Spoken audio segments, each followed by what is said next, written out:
What's up there, Metal Summoners? It is so great to see you guys. As always, you're kicking off your weekend right in the middle of the week and rocking out with us. And we always appreciate you guys being so down for the cause, so down to support what me, Angel, and Steve do, and more importantly, support the bands that we get to talk to and everything that got going on, whether it be touring, touring, performing live, recording new albums, and everything in between. So again, welcome back to your island of misfit toys. As always, it's myself and Angel, and you know that the Metal Summit is always on the move. So while one of us is staying a little bit grounded tonight, the other one is absolutely not staying grounded tonight. Angel will be coming in and out and rocking out with us, as he is, as you guys know, hosting the Midnight Devils Bad Marriage Show in Sellerville, New Jersey. So we've got him right now, but he's going to be also taking care of his other obligations. But the fact of the matter is I am here as well, and that is enough about us, because it's all about these guys. We are getting Sinful this evening. We've got Freddie, we've got Nick, we've got Sinful Lilly joining us right now. First and foremost, gentlemen, thank you guys so much for giving us a little bit of your time this evening, and welcome to the Metal Summit. Oh, hey, glad to be a part of it, man. Thanks for having us on. Absolutely. No, absolutely our pleasure. Well, please start things off by introducing yourselves to the audience and what you do in the band. Well, I'm Freddie Handshoe. I am the lead guitarist, singer. We're three-piece, and this is... I'm Nikki Lane. I play the bass and do vocals as well. So, yeah. Absolutely. And I know that you guys are putting in a little bit of studio time with us, hanging out at the moment, working on your new record. Of course, based on what you're allowed to tell us about it, how's everything going with the new record? Good, man. It's really good.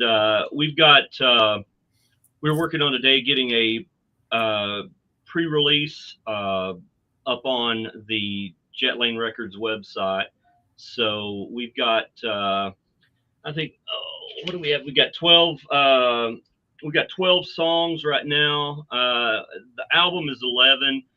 We're doing a bonus for the first 500 pre-sale of the CD, and we've got 3 songs up now, and we've got about 2.5 months, something like that, left to wrap it up. Nice. So, but oh yeah, and it's bangers all the way, man. Hell yeah, absolutely, for sure. Give us a little history rundown on how the band came to be. Man, I had some connections with a few promoters that were putting some projects together that I had done some stuff with some guys out of Kiss and Alice Cooper, and played rhythm guitar in some stuff when we were doing that. Ran into a few people, and a few years later, one of the guys hit me up and was like, "Hey, I've got this project. Do you want to put something together and be on it?" And it was like, it started off as a bunch of tribute CDs, and it was like just recording projects in the studio.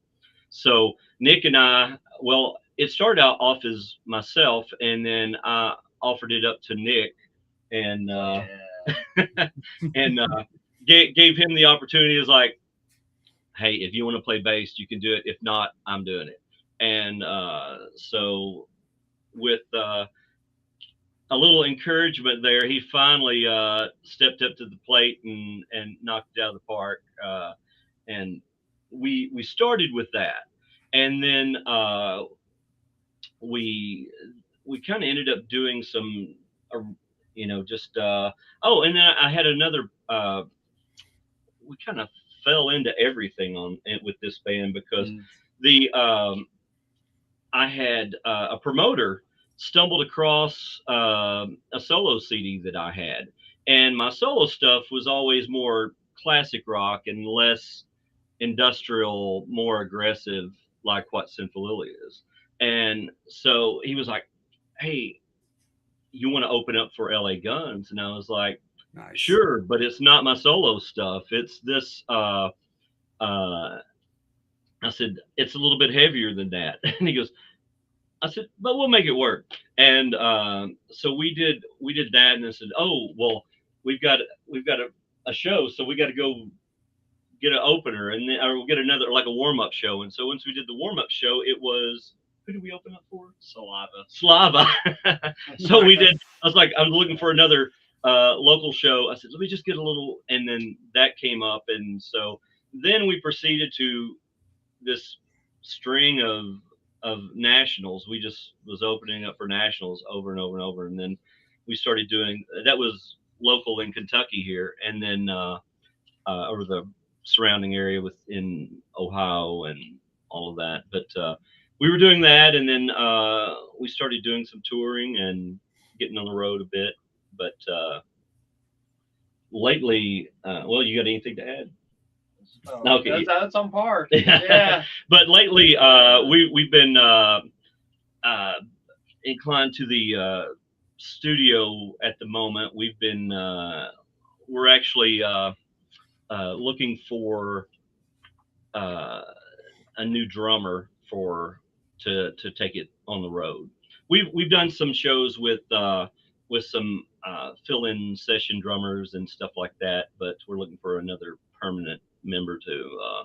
We've got a couple contenders right now, but we're still looking. Nice. No, Yeah. absolutely.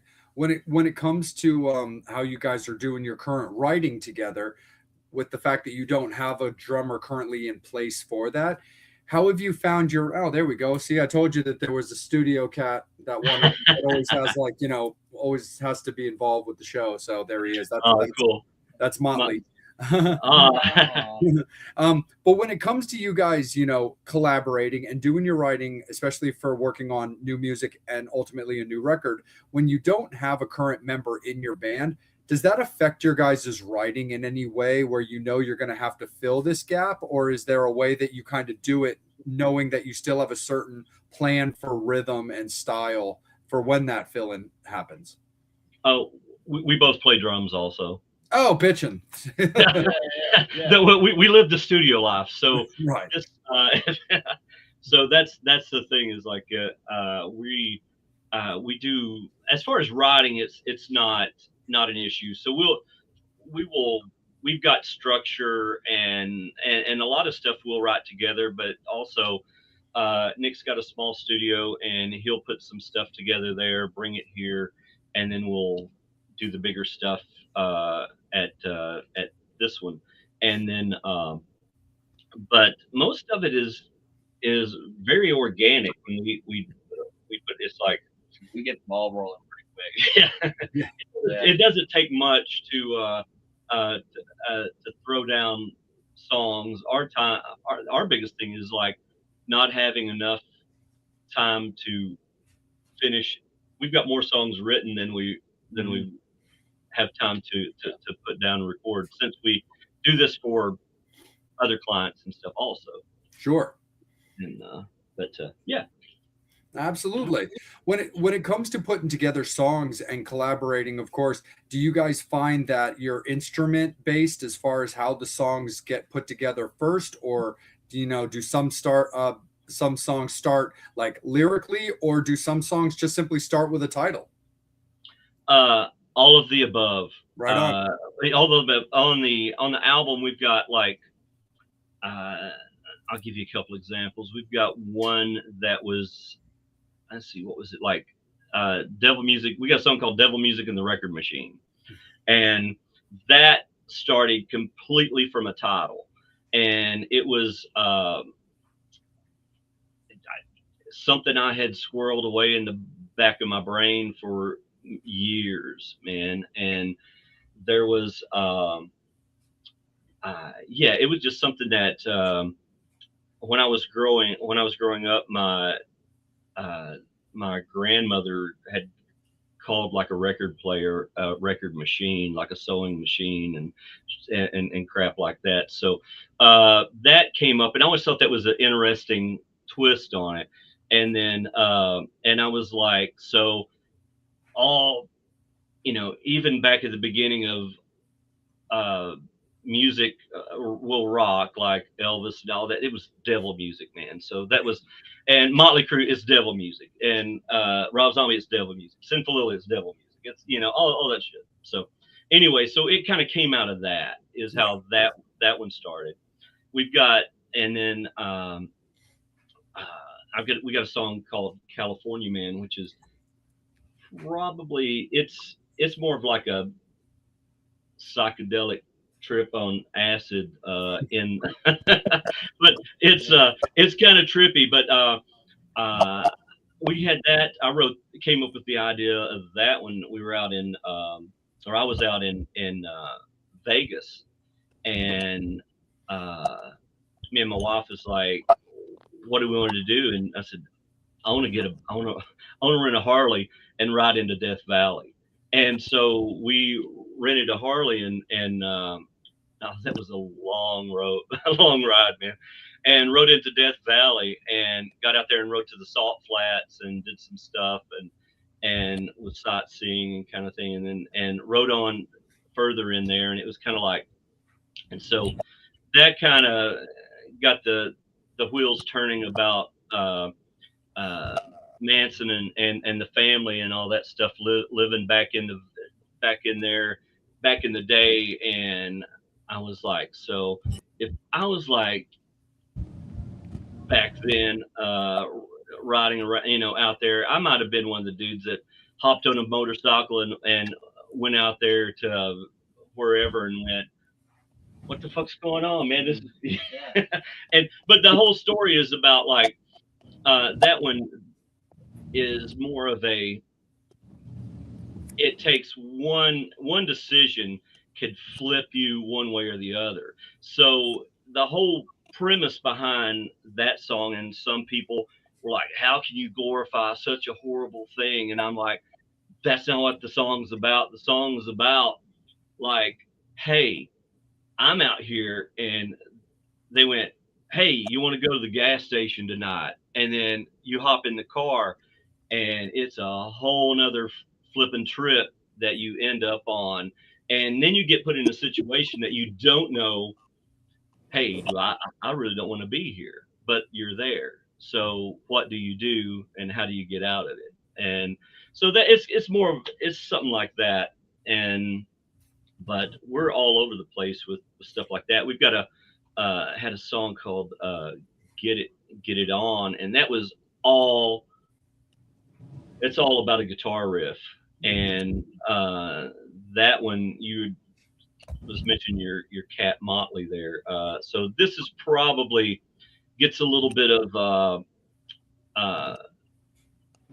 the Motley Crue fans like it. It's got some little bit of that old school energy in it, more of a rocker kind of vibe to it. Really about the guitar rock. Yeah, Yeah. for that one then. That song definitely has that all gas, no brakes feel to it. Yeah, right. So yeah, some of those songs, and so one of the things that what this is like, this album, we've got a bunch of singles out, and we were putting singles out, and so now we're taking the singles that we've got out, and it's like pretty much it's the singles with an EP attached to it, which makes an album. So there's like an EP worth of material that is not out, and like I think 5 songs or something like that that's out on singles right now, and that will be on here also. Right on. For sure. I got one more question for you in my segment, and then Angel, I'm going to kick it up to you. And Angel, we were just talking about a little bit of their writing style, and if they start with like lyrics versus riffs versus a title, and they say they kind of do everything, all of the above when it comes to that. So that's the segment that we were talking about when you were away. When you look back 10 years at Moments of Clarity with that EP, and then the singles that led up to now, do you find yourselves, singles driven to stay, relevant and always have new Sinful Lilly songs for fans to look forward to? Or do you collectively find yourselves really aiming always for like a collective release? I think that the singles dropping every time has shaped what we've become up until now. Moment of Clarity is great as a collection, and I think as a group, that's a great rock EP release. That for that time, that's what we were. But then once you start looking at the dates of the single releases, it gets a little bit more colorful as it goes along. And so Moment of Clarity is a good transition album from what my solo material to where we're at now, because Moment of Clarity was pretty much, I wrote most of that myself. Nick wrote Nothing Left with me, and then from that we went in and we've and we've written this album 3 times. So pretty much the thing is this. So we wrote these songs. Some of these songs have been around for a while, and then we were like, I don't know, man. It's not there yet. And so we played them out live, but we were never happy with the what we were doing in the studio. And so if you look at Moment of Clarity to where we're at now, Moment of Clarity was straight, pretty much there was no samples at all in it. And then it went from straight rock into very heavy sampled music, and now we've got a lot more that's going to be on the album that is kind of sample based, but we're also getting we're ahead of that, kind of going, well, we've got some stuff that we're wanting to do now that's just that's like heavier without samples. Yeah. So I don't know what we're doing. We're putting this out and we're writing material for ahead of that. Yeah. But that's kind of what I meant when we get ready to, when we're talking about where we're going, and we write so much different stuff that and that's one of the things I do. I work with other artists and help co-write songs and help produce and things like that. So we get to so I get my outlet in other genres that way, but we try to keep the heavier stuff back here. Yeah. Absolutely. You know, you'll share things with others, but you'll keep the good stuff to yourself. Oh, right. Of course. As you should be. Absolutely. Angel, my friend, it's all you. Man, just want to thank you so much for your time. You know, really appreciate it. Oh, glad to be here, man. Like I said, seeing, I guess my question has to do with live music, because of course I'm backstage at Sellersville Theater. Right. When it comes to tour, I mean, first of all, kudos to any band that is out there touring, because it's fucking tough. Yeah, right. I kind of look at the 7-hour drive that these guys got to do, and I was like, fuck, that's a lot. So when it comes to touring, what is some of the stuff that goes behind getting tour dates and so on? If you can share some of the madness that goes on, you know, the work to bring a rock show to a town. Oh, well, we call our brother Arturo and say, hey, man, we need some help. Absolutely. And he helps us. That's for like the bigger stuff out there. No, we did. You know, like I said, we were in the market for looking for a drummer, which kind of has driven us off the road right now, just because we haven't found that person that gives us what we're looking for. We put on one hell of a stage show, and so it's high energy and it's got to be something, and we want a special drummer that's back there to kill it with us. I mean, but now we took a gig here was it last year, right? Yeah, at the end of last year, and but it was just, we hadn't been out in a while, and it was local, and it came with some TV exposure, and so we were like, awesome, we're down to do that. And so we went out and did that. We had another gig at Area Arts Center that was in the area here, a regional show. But going out and getting the dates, there's if you haven't done it, there's a lot of work that goes into that. And the best thing I can recommend to anybody, if you're trying to schedule dates like that, whenever you're reaching out to these clubs and venues, it's like you've got to look at like areas instead of hitting one venue up and being like, hey, can you give me August the 16th? You've got to look at those groups and go, okay, so if I'm looking at Columbus or Atlanta or whoever, then if I'm looking at Atlanta, I'm going, okay, well, hey, we're going to be in that area that week or whatever. So look at Chattanooga, look at, anywhere that's drivable within 2 to 3 hours. And then it helps build build your tour up, makes it a little more, friendly, especially with the gas prices now, man. It's insane. Yeah. You have to make it, you have to make smart choices when you're doing that. Yeah, I guess because today I got here to the venue early, I just kind of seeing the work. The opening band comes in just to perform 30 minutes, and I'm like, man, it kind of makes you want to really go out and support live music more. Just because all the shit you guys got to go through just to put on a fucking show, I have a much greater appreciation for it. Well, it's all about that 30 minutes, an hour, or 45, whatever you get on stage. That's if you don't do it for that, you're in the wrong business. I mean, you have to enjoy that to the point that you'll put up with all the other shit. Yeah. And that's the whole point of that, that's my thing, is I love being on stage so much that you deal with that 2-hour drive, all the other stuff, and lugging the merch and finding a hotel at like 2-3 a.m. at Texas Chainsaw Inn.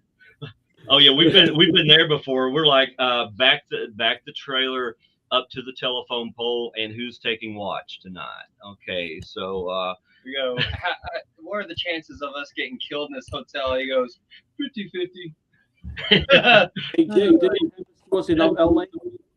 Oh yeah, no, man. Where was that? That was Chicago.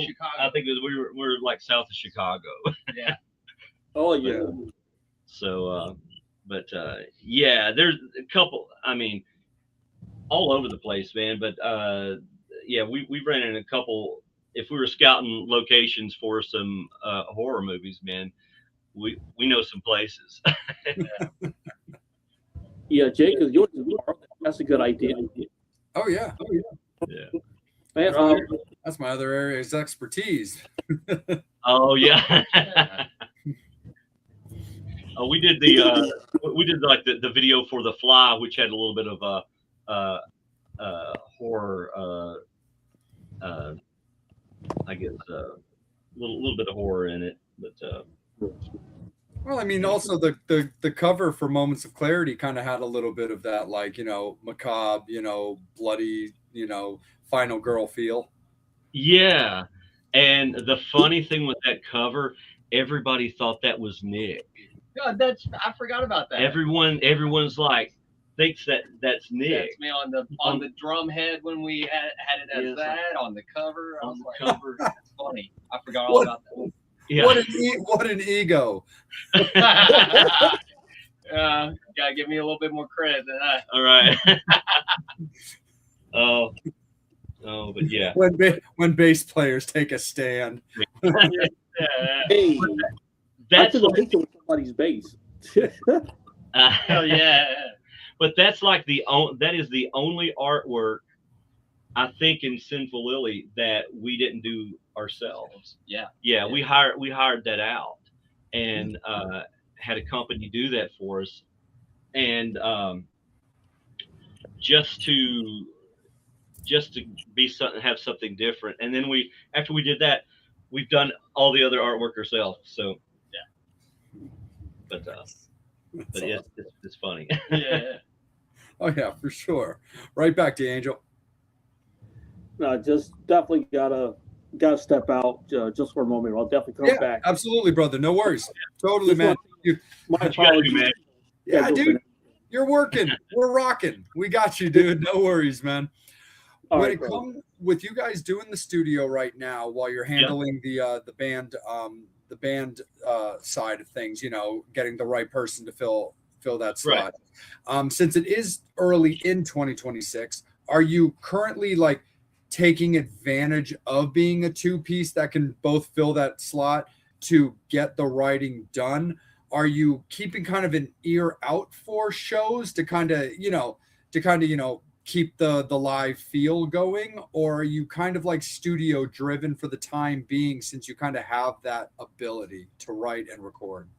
A little bit of everything, man. And I hate to say that, but we just got asked yesterday if we wanted to open up for Disturbed singer, or there was a show that was coming through, and they're like, man, you guys would be a good fit for that. And I'm like, give me a date and we'll talk to our guys and see if our drummers or one of the guys can lock that down and get him in here for rehearsal. We've Arturo had put some stuff on the table, which I would love to do, but I want for some of those shows, I want the right guy in here because I want the chemistry on stage, and that's what I'm looking for with that. But you know, it's kind of like, yes, we listen to those and go, is it worth taking that time away from what we're doing to go in and put all that work in and go have somebody learn those songs, get that stuff down. We know our stuff, and so we, you know, we're super tight together, and always have been. But we want that drummer just as tight. And I don't, because here's the thing with our songs, and we've ran into this before. Really good drummers come in and go, oh yeah, I got that, I got it, and then they come in and it sounds like your normal four on the floor or something like that, but it's not. So you know, you're you know, something like even on the first and I think it's Truth. There's like a, you know, there's like, it drops down and there's like a 3, 4, or 6, 8 something in there, and it screws with everybody. And I was like, but it's a breakdown, and but anyway, so it's little things like that, and very specific feels for the songs. But anyway, it's just not like, oh yeah, I can play drums and they'll come in and now really good drummers can do that, but you still, you know, I still want it tight. I want tight endings. I want all this stuff pulled together, and because when it's like that, then you can kind of kick back and enjoy it.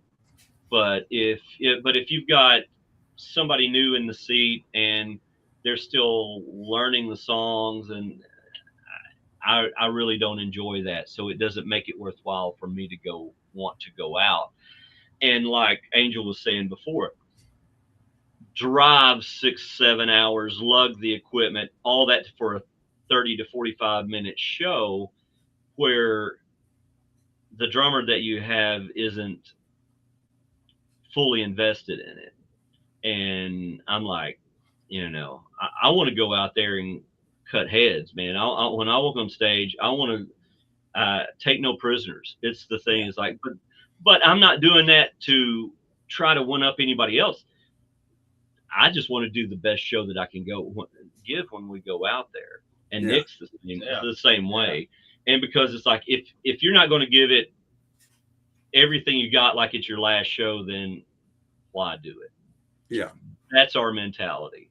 So that's why when people come to our shows, they're like, damn, boys, you guys you're killing it.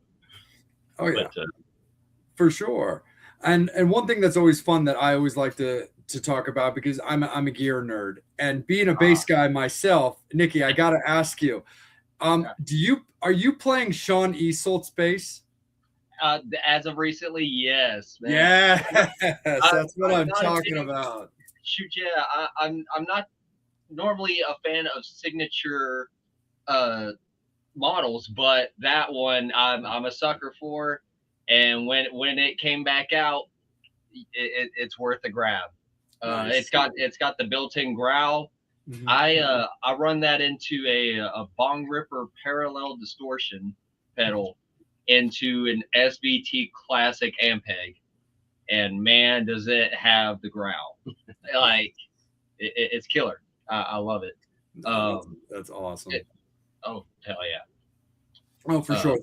Yeah, she was always one of my like, always been one of my like small like, influences and stuff like that. Like stylistically, the way I feel a person like should look and command presence on stage. I always got that from Nikki Sixx. I was always very big on Nikki Sixx. Always been a Motley Crue guy. I'm also a big fan of like Rachel Bolan because I love his fretwork.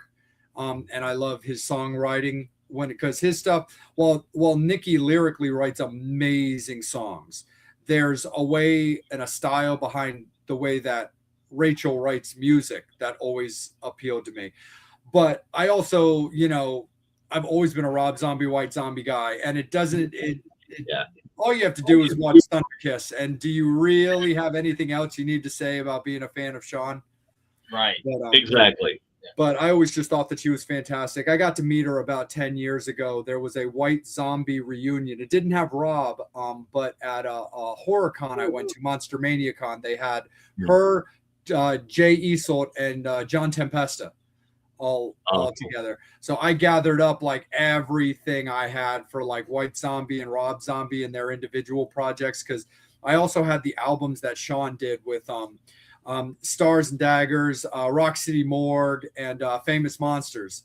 So I like dug out those and just like laid all this stuff in front of like her and Jay and John, and I'm like, well, when am I gonna have like the three of the four final members of like White Zombie sitting at a table in front of me? So I'm milking this for all it's worth. So I was definitely taking advantage of that. But yeah, when I was watching California Man, I was all over that. I was like, I am so asking about that. Oh yeah, definitely. Yeah, I started with I flipped between sometimes like the Gibson Thunderbird black, and then it went to another Schecter. Yeah. I can't remember what that one was. But then once that one came out, I was like, that's the main bass, the coffin bass. It's got everything. If anyone from Schecter's watching, we do have an issue. One of the strings is it's like a little, the volume is low on the pickup. So I don't know. It's like you get the really loud low end of the E. Yeah. And then maybe the A string. I think it's the A string. Yeah, something like that. But you just have to hit it twice as hard, man. Yeah. Yeah, that's why at the end I'm banging it. Oh God. Have you thought about just trying it out with a thicker string in there just to see what it would give you as a feedback? No, we did. I did lower the I lowered the action on that one just to get into just to see if it would increase the volume of it, and it didn't really. Yeah, it started out like kind of like we had to take was it the bridge or the pickups themselves? I took the pickups and the pickups themselves and had to like find the sweet spot under the strings. Gotcha. But they're pretty thick themselves. Yeah. It sounds good. I would just love to have the have that, and I just got to contact somebody at Schecter about that. Yeah. Maybe take advantage of like one of the NAMM shows or something like that. Right. Yeah. Something like that for sure. But Freddie, I'm not going to leave you out of this too, man, because I do like my guitars as well. But give us a rig rundown too, my friend. Man, I was forever with a Marshall Les Paul all day long, man. For me, that's I grew up Ace Frehley, man, and that was Nice. that was my thing, man. Anyway, so I've got multiple amps, but I take forever. was a JCM 800, and I kind of leave that at home these days. I've got normally when we go out, I take a dual super lead and a triple super lead. And triple super lead I usually use if we're doing California Man with something's a little more clean, and then dual super lead for most everything else.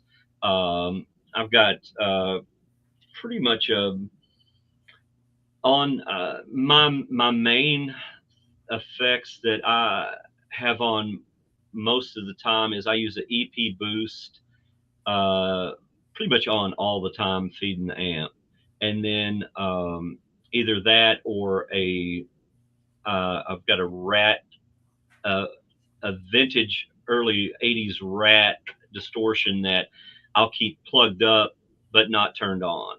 Oh. And Nuno Betancourt talks about that too. So it adds it tightens up the low end on those Marshalls and stuff. But so I use that. And I've got mostly Les. I had a couple Les Pauls, like a couple of 80s and 90s that I used to take out. And then I found a couple of years ago, they came back out with the like a thin line classic. And so the classic Les Paul, the 1960s classic, is the one I love. It's got the slim tapered neck. You can fly on it. They're really sweet.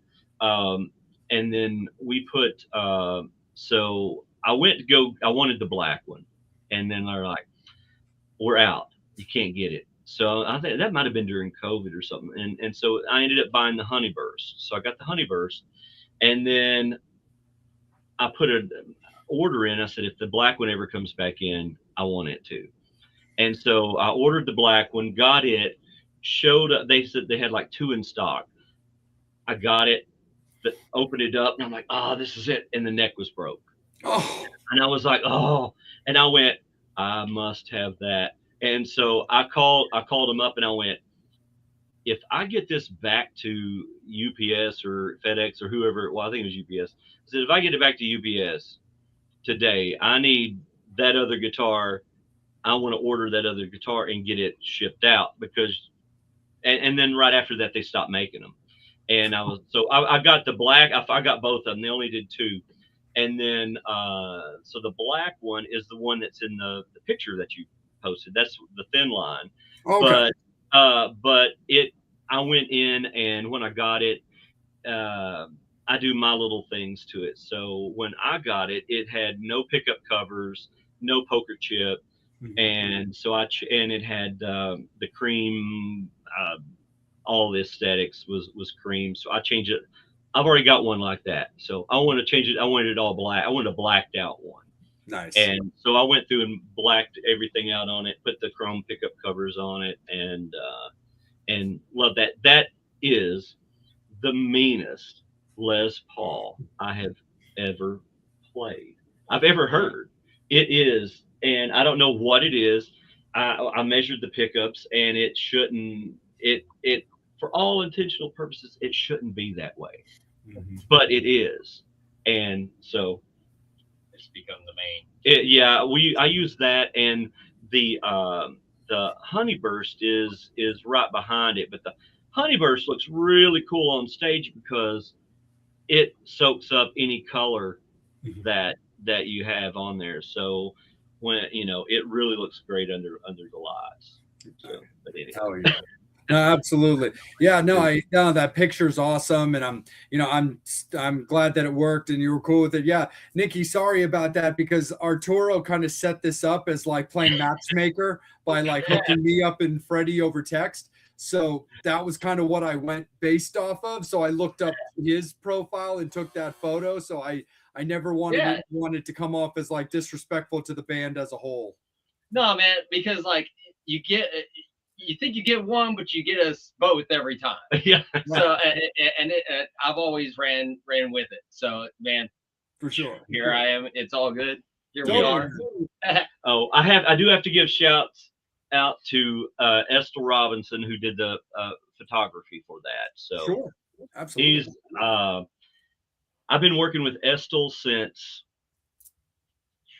2000, so 25 years. I think one of the first big things we did was I played the Ace Frehley birthday bash in Hackensack back in 2002, and he had worked with us before that, but that was the first, I guess, major hit in the road thing that he did with us at one time.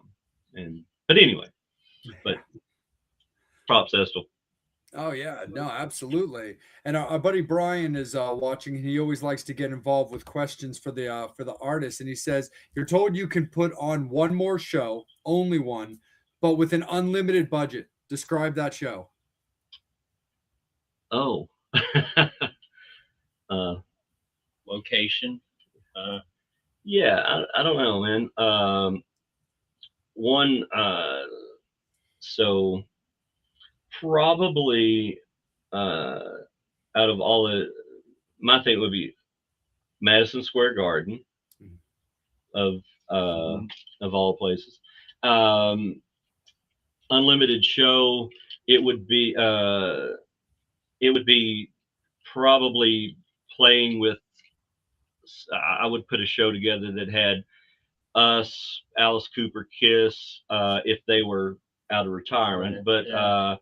I'm sure with an unlimited budget, Gene would do anything. And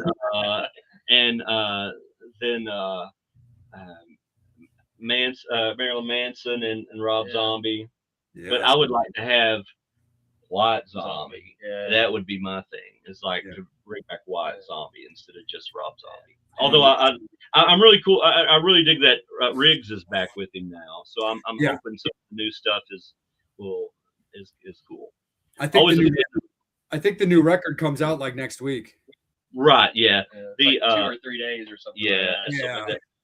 And Love John 5 stuff. We've actually opened up for him for played with him a couple times. Nice. But yeah, and he was always a really nice guy. But I liked that Hellbilly Deluxe lineup, man. That was pretty crazy. For sure. And it's funny, that's actually like one of those things that like I can say that like I got right. Like, cause like I started kind of reading between the lines and I started like noticing things.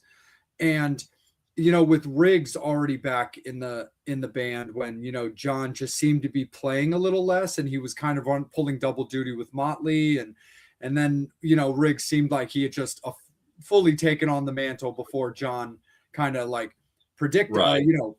decided to to leave the band officially and put out his statement, which was great. Like the funny thing is I'm a big Piggy D fan. Like I'm Same here.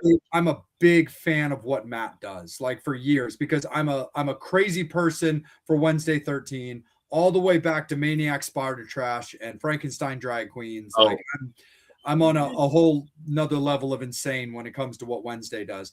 But that's what put Piggy on my radar. And I loved his solo album that he did. He's done a couple of them, but he did a solo album. And I'm a huge fan of the Haxons. I think what he does with Ash Costello is fucking dick solid. I just think it's insane. Oh yeah. So anyway, the funny thing about that is when Matt put out his statement that he was leaving, the first thing that hit me, and this was, long before his passing, but after he had stopped performing, was Ozzy stopped performing. And the first thing that hit my brain is I was like, I wonder if Rob's going to call Blasco. And I think he will, because Blasco's out of a job. Blasco doesn't need to care. That dude's been managing the Black Veil Brides for 15 years and writing and doing all his thing. Like, Blasco's fine. He can do anything he wants. But I know he likes the stage as well. So I was like, man, they've got half the Hellbilly and Sinister Urge band right now. I wonder if they're going to turn it 3/4. So when that announcement happened, I was like, I fucking knew it, man. I called it. But the funny thing is, I also had this feeling that Matt, I don't know why, but I had this feeling that Matt would end up in Manson. And I really like him playing with Manson. I think it fits. I like the style for it. I know that the newest album I think is Manson's easily best work since Hollywood, Mechanical Animals, and Antichrist Superstar. And I know that the main musical writing is him and Tyler Bates. Like I understand that, but now that he's in and done doing tours and everything's good, I was like, I look forward to seeing how Matt's writing progresses in that style, with what Manson likes to do, as a little bit more of that like goth industrial as opposed to just kind of like, theatrical gothy synth with like what Rob does and stuff. But Yeah. I personally am really looking forward to seeing Rob Zombie as soon as I can. I haven't seen him in a little while, but I never got to see him with the original lineup of Hellbilly. And so I'm looking forward to catching him when he comes through the next time. I don't know if I'm going to be able to catch his current tour that he's getting ready to do, because I think I'm out on a leg of like my own like horror tour. Cool. But because I do like outside of TMS, I have a horror podcast as well. And so I do touring involving that, where I do different horror cons with my co-host of that, and we interview actors and actresses and all that kind of stuff. So I feel like those, as well as that tour, kind of come close by. But anyway, the funny thing is, I will admit though, and I don't really think that Rob's this guy and that kind of guy anyway, but I started worrying for Gingerfish a little bit, where I was like, geez, I wonder if he's going to make John an offer he can't refuse or something like that. Right. I started worrying for Ginger a little bit. Oh, I like Ginger in there, but yeah, I don't know. It's a different vibe, but both are great. Absolutely. Both are great. Yeah. So I also got to ask you guys a little bit about your logo as a Thin Lizzy fan. So what was the idea behind a little bit of Thinful Lizzy? Man, it came out of it actually when we were doing the name. I'd done a photo shoot and we were kicking around out at band names, and I was trying to find a band name for this, and we were kind of going with the who knows what at the time, and then ran across the picture, and the shirt said Sinful on it, and it was like, and my buddy was like, hey man, call it Sinful Lizzy, and for like Thin Lizzy, and I was like, he's like, you're a big Thin Lizzy fan. I was like, yeah, no man. And so then we kind of got into all the other meanings of Sinful Lily, and that kind of stuck. And so it was it had always liked stuff that had multiple meanings behind it. You could read stuff into it. And so with Sinful Lily, there's a few things you can read into that. But when we got into the logo, it was we had went through many logos before, and I was kind of putting that, actually it was more of, it started off as kind of like the two lines on ZZ Top instead of Sinful Lily. At the bottom of it, what is it, like where the it's got a mix of like Thin Lizzy, ZZ Top, and David Bowie almost, because if I remember correctly, we were also looking at like the lightning bolt in a way shape underneath it to line it out. So, but yes, it's very Thin Lizzy influence there. But the funny thing is, it was not funny because it's sad that there's unless you're super, old classic, there's a lot of people, a lot of our fans have no idea who Thin Lizzy is.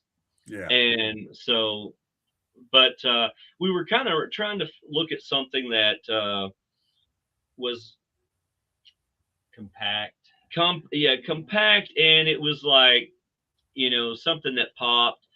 and actually, and we came up with that. We've tried multiple things since then, and we still kind of fall back in that. I think we're about this close on to not hitting the copyright thing on it. So, but anyway, but yeah, that's kind of where we were coming. I think Iron Maiden. There's a little bit of we were looking at something off Iron Maiden when we first at that for the F in it also.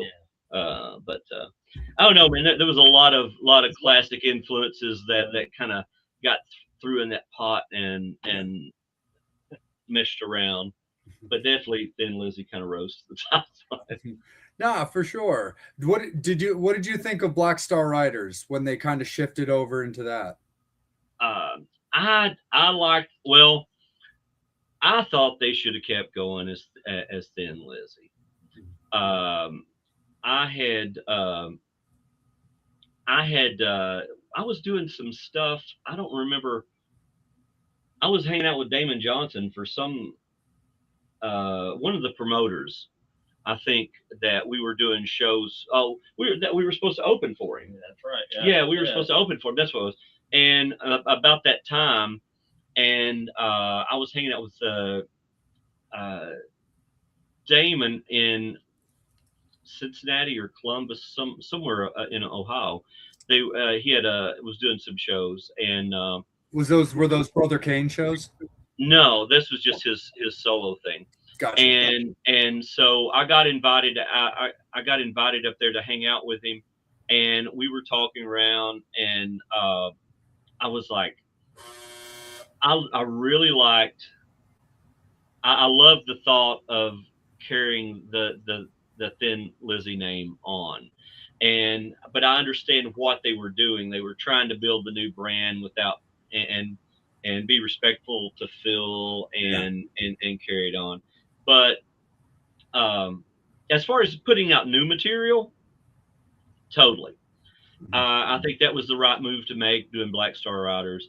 But I would have liked to have seen them carry on with Thin Lizzy, some shows like that too.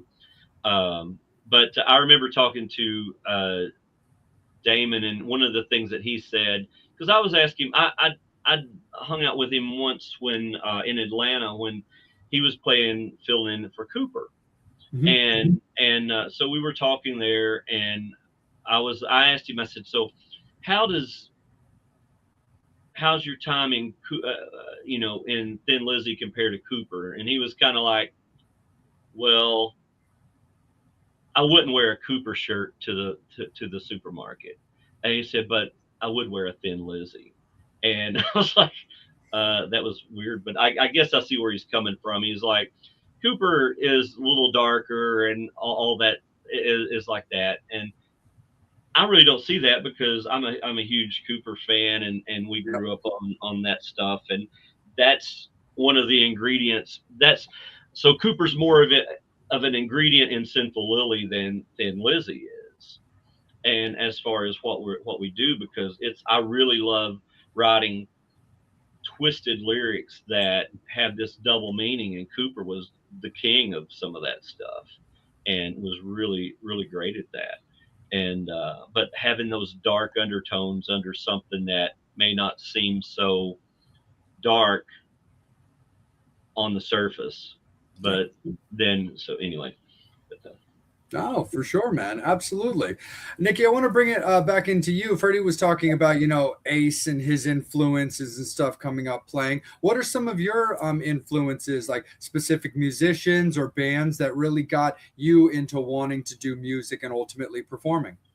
Yeah, talked about that earlier. Mix of how we were talking about like Matt, PD, bit for sure. It's also like in the personas a little bit too, because go up there and you get to create almost make your own monster. So like you got you got Piggy D and you got Gene Simmons, Twiggy Ramirez, and I'm probably Nikki Sixx, but it's all in that just flashy energy that you just get up there and you own it, and it's just it's yeah. I'm trying to encapsulate what like how it turns into a monster up on stage. But yeah, it's there's God of Thunder. We do God of Thunder, and gotta have the meanest bass tone to open that song up. Yes, 100%. Yeah, that's one of our covers. We'll throw a couple covers in there just to kind of for the fun of it, because we love playing those songs, and we but most of the stuff that we do like that, we've got our own spin on it that we do. Like shooting back to Cooper again, Spirits Rebellious, that cover on that EP, just so hard hitting, it rocks. Normally it's known that like you don't listen to your own stuff, but like that one, that cover is just, it hits. It's got the smack and everything to it. Oh, absolutely, for sure. And you talked you had an interesting and very like cool and correct way that you just described about being on stage, Nikki, when it comes to being your own monsters and stuff. And one of the things I love about Sinful Lilly is because when Arturo called me, I was like, yeah, fuck yeah, let's go. And I did my research on it, and I'm like, the stage show, the performance, the look is insanely up my alley. Just like I told you, like my influences and my obsessions, of course, with Rob and Manson and Wednesday, and I'm a huge Misfits guy and so on and so forth. But the point I'm bringing up is like, you guys put on a show both performance wise, but also with your individual looks, that a person could go to the show because they wanted a night out with live music, and they're going to remember you guys once they leave that show. What was it about those conversations for you guys? Because I feel like those conversations, even when people sync up with a style, a look, and their influences, I feel like you kind of have to have that conversation at least once or twice of, hey, what do we want to show on stage and leave people to remember? So when it came to your guys's look, where you've got, Freddie, with like, your heavier kind of Cooper and the kind of Viking style makeup, where you've got Nikki with much more of like that, very much, Marilyn Manson and the Spooky Kids meets kind of like the Hardy Boys type. You nailed it right there. So like, how did those conversations come where you knew you could respect each other's personal styles and performances, but knew that you had to be on the same page for it? I think when we first started, we definitely had like the rugged outlook. But we didn't want to jump into it right away, because you definitely want to have the right pacing on it. It evolved. It evolved very organically, because we were in there, and it was the music first, and then I remember we did a show, and Nick had platforms, and I went, well, hell, if you got platforms, I got to get platforms again. I said I had some, and so I got that, and I was like, oh yeah, this. Then it just builds and builds, and then we kept going. So we were trying to always up one another, and it's like when Nick would do something, and like, oh, you're doing that. Well, I gotta bring it. I gotta come up and do this. So I was like, okay, well, I'm gonna have this kind of. I don't know what my thing is, but it evolved. I went, it's the cross between the Kentucky mountain Bigfoot Godzilla monster thing or whatever. But it was just that horror genre that I've been a fan of since I could remember. And it's kind of like, okay, well, and Nick was like, you need to do the makeup like this. Let's do this. And so Nick was the one like, man, you really need to do the kind of like the Viking style stuff. And then before I did that, we were into making our own clothes, so we had done vests, and I was like, Guitar straps. yeah, guitar straps, we did all that stuff, and it was like, oh, and so I had a vest, and I was like, I was out searching for stuff, and I came across that fox collar thing, and I put that on, and I was like, oh, that's it, hotter than hell on stage.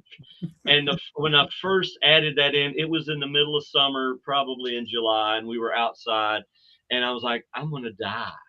But I was like, it's that thing. It's like, I'm like, oh man, you may be like, I'm so tired. I don't. Oh, we drove 6 hours. We're doing this. We're doing that. Oh, okay. But then you go in and you start putting that stuff on, and you strap on the boots, and you put the vest on, and you got that in, and you crawl out there, and you get the guitar, and you're like, oh yeah, I'm ready to go. Then it's like, then you go, this is what I'm here to do. Take no prisoners. We're going to go kill it. And that's the thing that we live for, that. And then it's always cool hanging out with fans after the show and doing that, because we were talking about stuff before. Like, I remember seeing White Zombie at the Masquerade in Atlanta, and that was right when Thunder Kiss had come out, and they hadn't blown up yet because of Beavis and Butthead and all that stuff. But I knew who they were.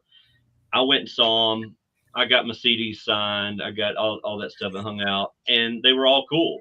And so stuff like that is, I when somebody comes to the show, it's always like, whether it's the performance on stage or that moment after the show, it's really cool when they walk away and you made their night, day, week, whatever, and then they go talk to their friends about it, like, you got to go see this band, you got to go check these guys out. And so, but not that we do it just for that, but that's always a cool little add on for it. Absolutely, for sure. When you guys do a show especially at like a new venue, because you've got venues that you'll frequent and you always want that advantage of, like, friends bringing another friend to check out a band. But when you guys also know that you're playing somewhere new, what is your guys's, plan or need when it comes to knowing that people are seeing you for the first time and the impression you want to leave? What, as far as promoting for a show, or no, I just mean when you're playing, when you go to a venue you've never played at, so you're playing for a bunch of people who likely haven't seen you before. Oh, yeah. Well, we look at the main thing is we look at the band we're playing with, and then that dictates what cover that we throw in. And so if like when we were touring with more of a punk band, then we would throw in like an old a punk cover or something like that. Or if it's going to be like more of a, that's more of a classic crowd, so then we know we'll do like God of Thunder or something like that, or whatever. But we kind of look at that, dictates really, and where we put the song in the cover in the set. If we're playing a venue that nobody there may know who we are, we'll move our cover up about maybe like the third song, so we can kind of get a couple songs in and they go, wow. But one of the things is that usually if you've got a band that can take a cover and truly kill it, you'll win people over, because if they don't know your music, then they don't know your music, and they don't really pay attention to you. But if you're doing a cover and you can kill it, that's something that they know, and they can bring that into. It's like their ears perk up, man. They kind of they're like, oh, well, these guys may be all right, and then they'll hang around and check you out. But For that's sure. one of the things that we normally do. Nice. No, that's awesome. Now, my wife and I are friends with a band. I don't know if you've ever played a show with them, but they're called Illusions of Grandeur. And I feel like you guys would really do well on the same bill together. I think you guys would really enjoy, playing off of each other. Oh, cool. Yeah. Where are they out of?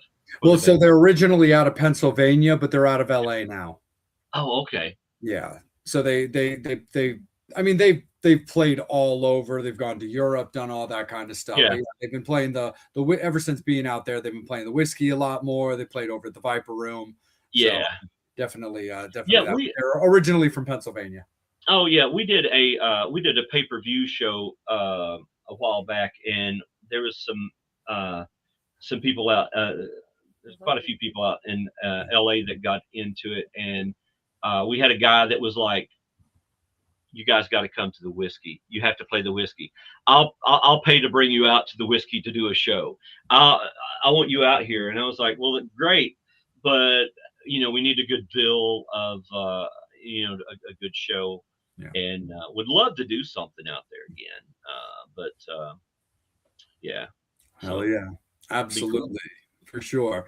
Metal Summoners, I do want to let you guys know that Freddie and Nikki have been incredibly generous with their time this evening. We are going to rock out with them for a little bit longer, but also due to the fact that they are in the studio and have been working on their music, and again, have been so generous, we do want to respect their time as well. So it is going to be last call for alcohol. So any final questions, comments, anything you guys want to put into the comment section so I see it, so I can ask them, absolutely pump it in. I'll make sure that you guys are heard. Absolutely. We always make sure to clear the board. But again, it is going to be last call for alcohol, so we can allow them the courtesies to enjoy the rest of their evening for sure. Being that you guys have that dark style, that darker like aesthetic, and being that you are horror people, do you perform Halloween shows? Oh yeah, that's our element. Absolutely. Yeah. Oh, I knew what I was asking. Oh yeah, absolutely, yeah. Oh, we did a few years ago. We did a show at Wicked World Scareground here in Lexington, Kentucky, and that was pretty insane. It was really cool because we had members of the cast that was running around doing all the stuff involved in the show and all that. We were so loud that people were telling us after that they could hear us while going through the haunt, and that's almost like a real life music video you're kind of running through. And I was like, that's crazy. And there was some songs in there that we threw in that that was very special for that specific. Yeah, we will do that. We love Halloween shows, and in those cases, we will throw in extra special spooky songs and stuff from bands and stuff that we love, and all that. And for sure. Do we have a favorite style of horror movie, or a favorite horror movie that got us into it? Oh, that got me into that, man. Yes. The one movie that when I was growing up, man, I used to make my mom stay up with me on Saturday nights and watch Chiller Theater. Nice. And so Chiller Theater, my dad worked second shift, and we would stay up to do that. And she's like, I don't understand why you like this stuff. I don't. And I was like, well, I don't care. I like it. But and if I watched it today, it would probably be the most horrible B movie ever. But The Dead Don't Die. Oh, that movie's so fun. And so that was the one that scared me when I was little, and I was like, ooh, that's wild. And then as I got into it, I loved the Universal monster stuff. So I got into that, but I was a huge Vincent Price fan. Oh yeah, me too. And so I loved Vincent Price stuff. And then when the 80s slasher movies came in, it was like, oh yeah, that's cool. So I loved all of that. And but that was the stuff that kind of got me, the old vintage stuff. And I have a massive uh movie collection of all that stuff. I say recently on my newly owned CRT that I got next to my computer, I've been playing Madhouse on loop. Oh, So yeah, it's my ears perked up the other day because I was like, oh, that's called a zombie. That's yeah, it's got a couple zombie sounds in there. Oh yeah, okay, cool. Yeah. And absolutely. But, yeah. Go ahead. Go ahead.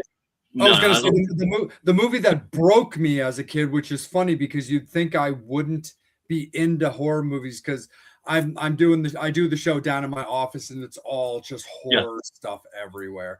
And it's like and it's a movie I love now because now my brain comprehends it. I can appreciate it, but it's a movie called Lair of the White Worm. And it was an old Hugh Grant movie from the 70s. And the fun part of this story is, I mean, I was like 6 years old because this is back in the 80s. This is like, Blockbuster is the way for sleepovers when sleepovers were still a thing.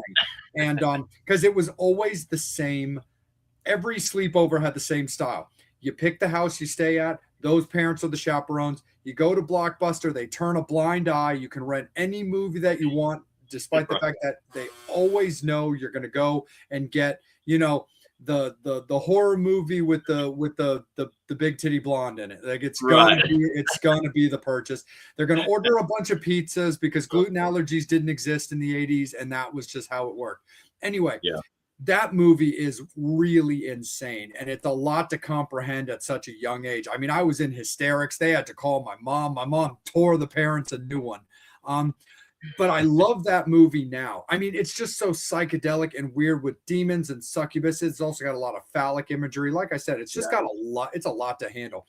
But the funny thing is, I think I just needed another year of maturity because about a year later was when I saw Jaws. And I was in it to win it. And that movie was keeping people from going back to the beach. And when I saw it, I was like, I'm in. This is my genre. This is everything I want in the world. And and then the 80s slasher stuff came out. I've always loved Friday the 13th, but I'm a really big Hellraiser fan. Love Universal Monsters. I mean, my favorite movies in general is anything involving vampires. I will run to the theaters for a vampire movie because I have to be the be all end all final say on like all things vampires. But like, I love demonic movies. I'm into the Conjuring universe. I like Insidious. And all that kind of stuff. The Exorcist was probably my favorite of that. I watched a little documentary on that and how that really screwed with people back in the day, and I was like, wow, that's crazy. And they were like, people were going and getting in line at like 6 in the morning just so they could see the 10 o'clock showing. And they were waiting in line and it was like crazy. And then they would get in there and last like 20 minutes and then pass out or have to leave. And it was crazy. And you look at it now and it's like, oh, you're so desensitized to it, but it's still a great movie. Definitely love that stuff for sure. Like I also love, I mean, I've always been a big Ouija board fan as well. So I've always been very, very partial to the movie Witchboard from the 80s. And, right up until her passing, actually, Tawny Katane was one of my nearest and dearest friends. Cool. Yeah, she was on the show in our first season, either our first or second year. And, she was always super great, but I love the Witchboard movies. I think they're so great. The first one is awesome. The second one, fantastic. The third one sucks to high hell, but like, it's just the way it is. But Oh, yeah. again, we really, really appreciate everything. I got one more question from a fan, and then I just have a general wrap up that I want to hit you guys with. Okay. And the final question, again from Brian, because Brian, we appreciate you, dude. You fucking rock. And he wants to know Elvis or the Beatles, and Elvis or Johnny Cash. The Beatles and Johnny Cash. And I'm a huge Elvis fan. I was like, I had an Elvis mug here, but I was like, I think it's on my other desk. But huge Beatles fan, and a huge Johnny Cash fan, and love his stuff he did with Rick Rubin. That was, I'm so glad that they kind of got back around to breaking it down, because a lot of his stuff was overproduced and really people didn't get it anymore. And then so, and as far as Elvis goes, 68 comeback special. He found his balls again and stopped doing the Bonzo Goes to the Beach or whatever, all of those. And but that was cool, and I like that. Nice. Yeah. I mean, growing up, Beatles Yellow Submarine on constant rewind till the tape wears out. Nice. And also growing up listening to Elvis. Now I own a hound dog, so Yeah. I think that's a good match right there. Yeah.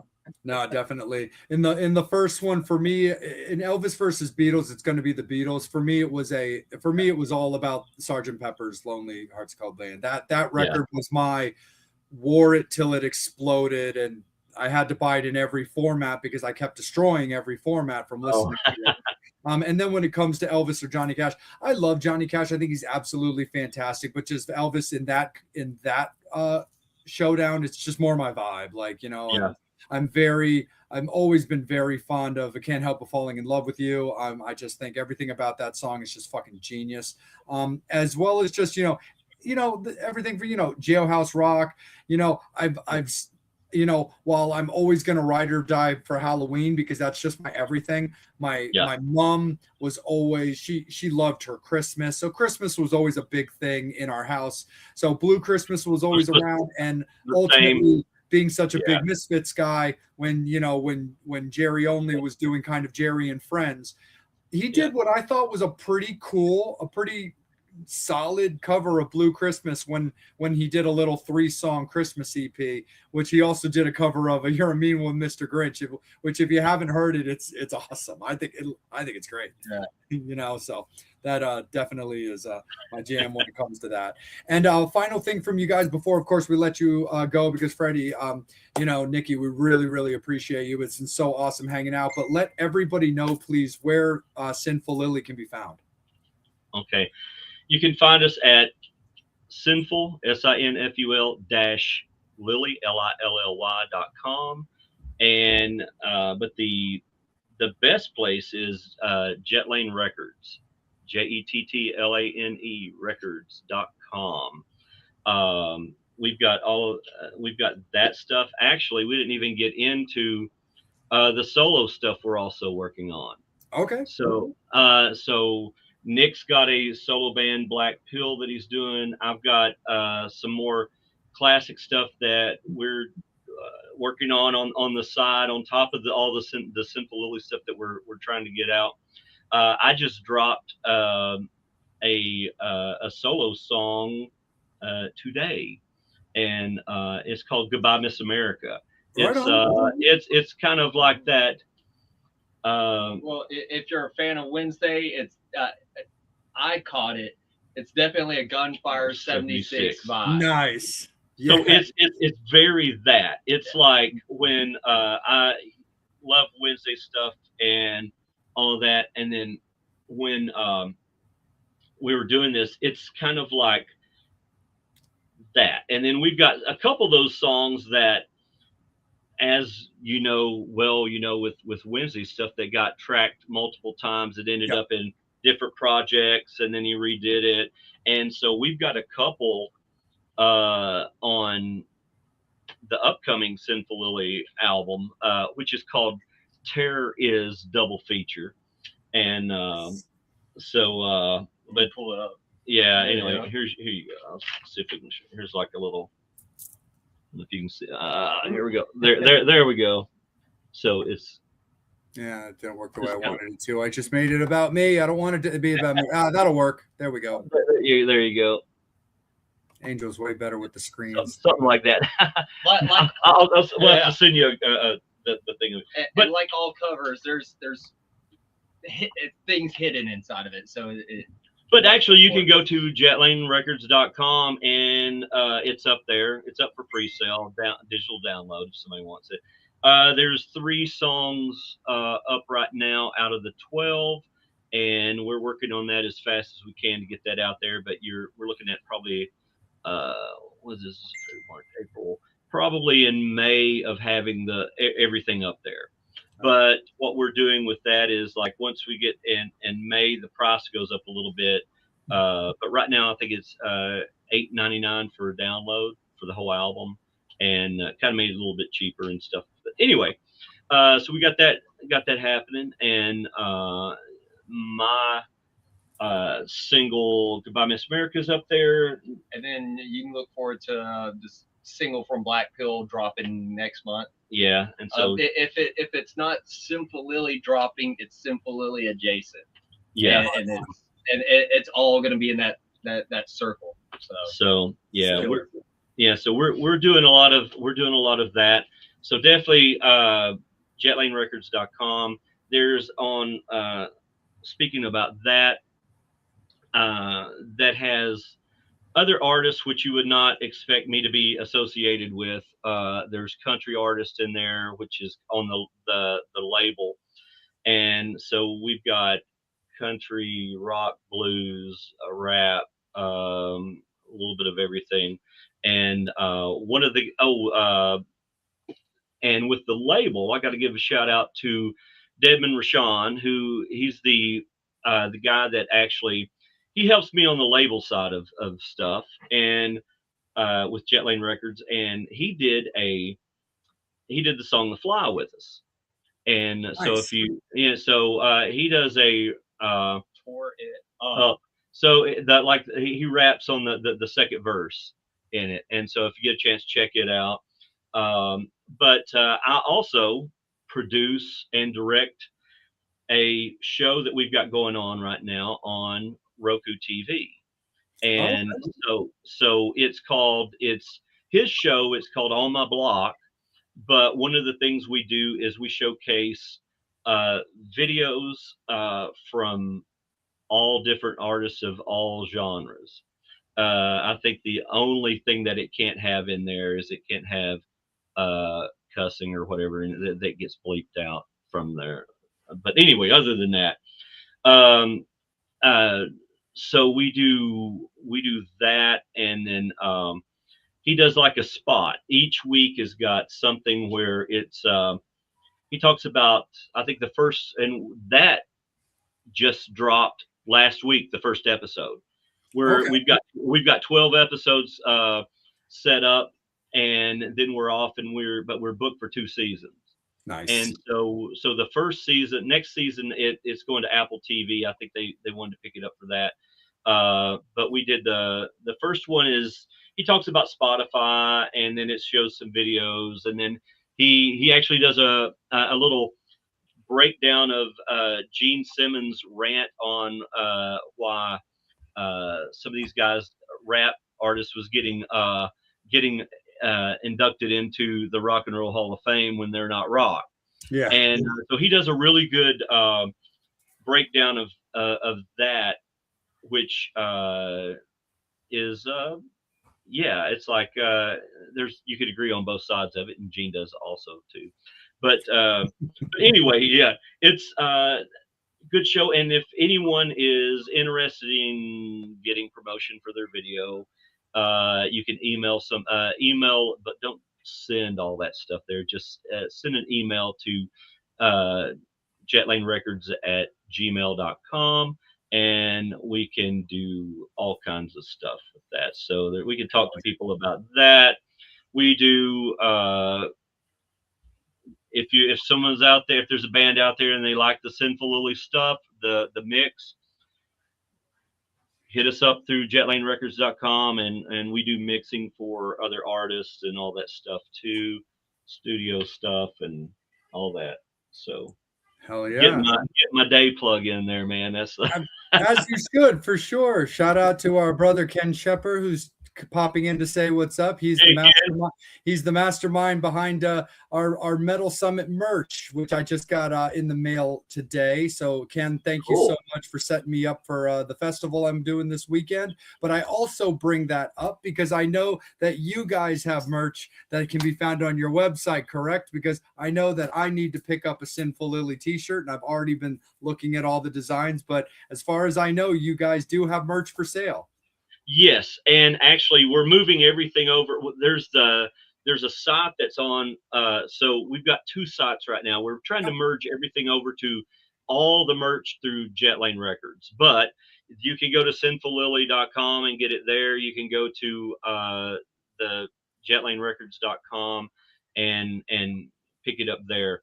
Nice. We were moving everything over from we had I think we were using eJunkie on the Sinful Lilly site, and we just kind of with moving more merch and more I guess options of stuff to have to sell, we ended up going to Shopify. Okay. And so the Jetlane Records is Shopify, and most of the stuff is that was on the old Sinful Lilly one is on the new Jetlane Records one. So right on. But, yeah, because again I like that cover, so I was looking at the shirt that I was like, you know what, that's the one I'm gonna get, because I got to get the shirt that may or may not be Nikki screaming. Oh yeah, right, yeah. It's in the details there. So it's all about the details. We'll do a reprint or something. Yeah, we had, so that is, I mean, for like the local shows, we had our henchman comes out and during Devil Music, and so this last time we played, we had him wear that shirt, and he came out there, and so many people bought that shirt and loved it, and they were like, oh, I had to get this because it's got Nick on it. And we're like, awesome. I was like, Nick, you're on the shirt. we need to start doing you are now. Yeah. Start doing well, shucks. I guess I used the wrong promotional photo for this, didn't I? Right. It goes back and forth. Oh, no, yeah. Of course. No, absolutely. But again, Freddie, Nikki, thank you guys so much for hanging out with me tonight, hanging out with me and Angel. Man. And the thing that's most important is that, that you enjoyed your time this evening. You felt respected. You liked the questions that were asked, and you felt that in any way, shape, or form, this interview could benefit Sinful Lilly's continued success. Oh, thank you so much. It was a pleasure, man. Would love to actually meet up in person. Definitely. We'll definitely make that happen for sure. And we'll have you guys back on in a little while too, and we can do more of a deep dive into your solo projects and talk a little bit more about how, the new music's been coming along. So we'll definitely have some fun. Great. Love it, man. Hell yeah. Sounds great. Metal Summoners, thank you guys so very, very much for rocking out with us tonight. Ken, Brian, we really appreciate you guys. Lisa, we saw all of your comments. We appreciate you guys always being involved.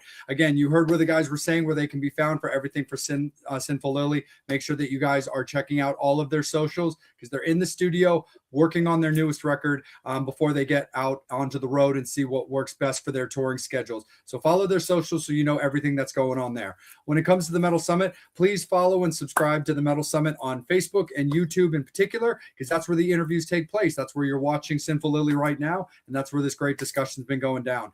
Also, it's important to subscribe to our Instagram page, because all of the announcements tend to start there and then filter to our other social medias as well. So that's always a good page for you guys to follow.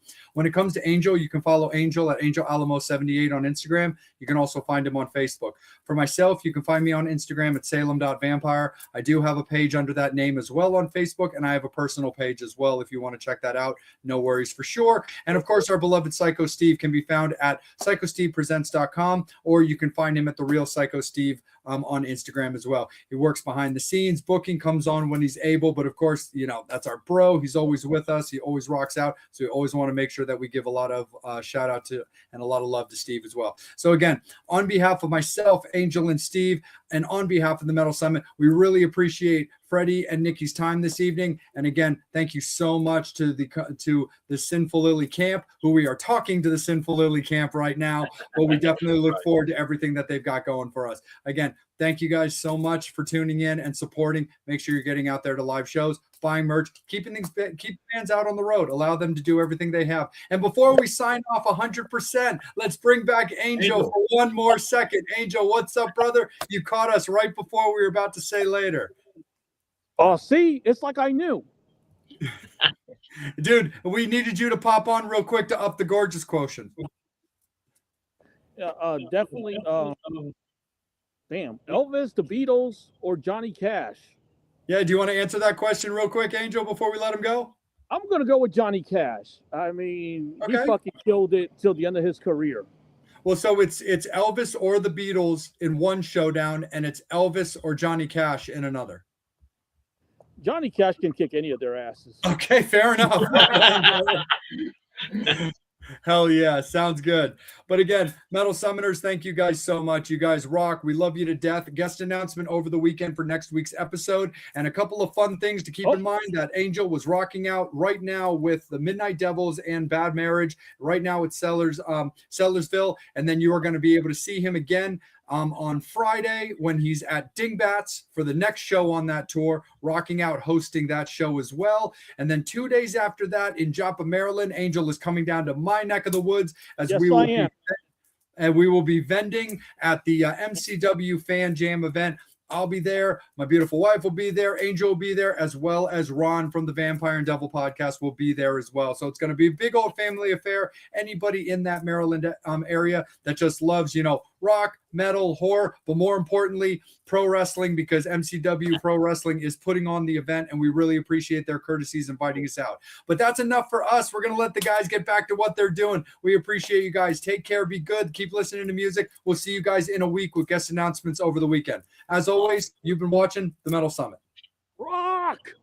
Woo!